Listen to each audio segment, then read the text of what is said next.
So let's have a quick look at the camera. It uses the Sony's camera utility, which you can trigger from up here. It's got capture, and if I scroll that out, you see you've got there a front and rear camera.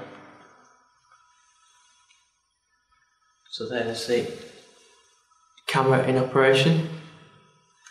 So that's using the front camera, and I can change that to use rear. If you wanted to use this to take snaps, you probably wouldn't. It is no good for that because it takes a couple of minutes to get loaded up. Then you've got to select the right camera and select the right settings. So by the time you've done that, the moment's gone. But it is otherwise quite useful for that. So let's see if we can see on here. See, that's working at 1.2 megapixels, and that works quite nicely. So it is quite nice, but I'm not really sure how much I'd use a camera. I don't use the camera on well, there is no camera on the Q1, so I don't use that. One other nice thing we've got on here is zoom function. So if I show you that now, we can zoom in. It does ask you. So if something is a little hard to read, you can zoom in on it. But once you're in this zoomed in mode, the touchscreen works as a scroller, so you can't actually interact with what's on the screen. But it is quite a nice idea.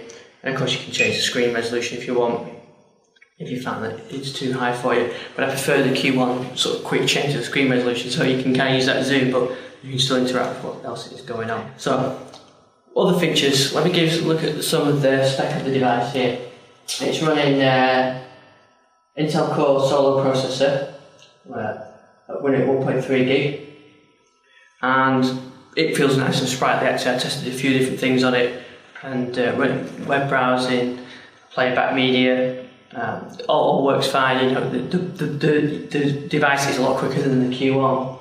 It's running Windows Vista Business. It's got a 32 gig drive, and it's a flash drive, so there's no moving parts in this.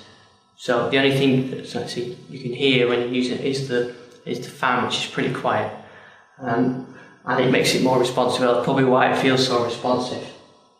It's got a gig of RAM, which is what you recommend on Vista anyway as a minimum. 4.5 inch WSVGA screen, which is 1024 by 600. Actually, the screen is nice and clear, and I'll just put some power in to show you really how bright this is. Really, it is a really nice bright screen, and it's got the fingerprint recognition. It's got the two cameras in there, 0.3 megapixels on front and 1.3 on the back, which would be good for Skype, using for web camera. It's got wireless ABG, and wireless works with a live platform, not usually a problem. Like I said, a USB, keyboard, they're called action buttons, you've got the stylus, the docking station, and I looked around about £1,500, and that is the sticking point for me, really, the fact that £1,500 for this, £700 for the Q1. It's a great device, don't get me wrong, I really do like it. Would I pay for one for myself? Definitely not. Q1 does what I want to do. I could maybe something like the OQO, which is smaller and thinner, I might think about, so I can carry around with me all the time. But this is too bulky really for me to carry around all the time.